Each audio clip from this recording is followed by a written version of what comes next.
వీడు ఒక ఉన్నతమైన వ్యక్తి మీద చెడ్డ మాట్లాడుతున్న గంట్ల ప్రకాష్ గారు చనిపోయారు. గంట్ల ప్రకాష్ గారిని మానసికంగా కొంతమంది మన తెలుగు సన్నాసికాలు చంపేశారు తెలుసా? ఇప్పుడు చనిపోవడం కాదు, ఆయన TV9 వరకు ఎక్కించేశారు. ఆయన ఎక్కడో ఇంట గొడవ రచ్చ చేసి ఊరికిచ్చి ఆ రోజు మానసికంగా 1 year 2 years ఆయన కనబడకుండా నిశ్శబ్దంలోకి పోయాడు. ఆయన పేరుని చెడగొట్టే పని చేశారు, ఆయన బాధ పెట్టే పని చేశారు.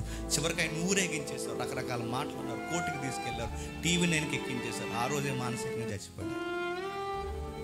కేవలం ఆయన పేరు చెడగొట్టి వీళ్ళ గొప్పోలని చెప్పుకోవడానికి వాట్సాప్లో ఊరేగించేశారు. ఆ రోజు ఎవరో నాకు తెలుసు, ఆ వ్యక్తులు ఎవరో నాకు తెలుసు. వాళ్ళ టీమ్గా కంకణం కట్టుకుని అడుగుతున్నాను. ఆ రోజు ఊరేగించిన వాళ్ళందరూ ఈరోజు ఏమైనా తిన్నారా? అసలు ఏమైనా ప్రతిఫలం దక్కిందా వాళ్ళకి? ఈరోజు సేవ లేకుండా పోయింది సన్నాసిగలందరూ. కొంతమంది కాలం చేసి వెళ్ళిపోయారు లోకాన్ని తెలిసి. ఈరోజు ఎక్కడ ఉండో కూడా తెలియదు వాళ్ళు. ఆయన్ని పాడు చేశారు, చివరికి వీళ్ళలో పాడయ్యారు.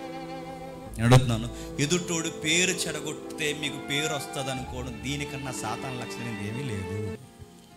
ఎదుటోడిని చెడగొట్టు నువ్వు గొప్పోడిని అవుతాను అనుకోవడం ఇంతకన్నా దుర్మార్గమైన చర్య లేదు. ఏదైనా వనంలో ఆడ ఎలగబెట్టింది ఇదే.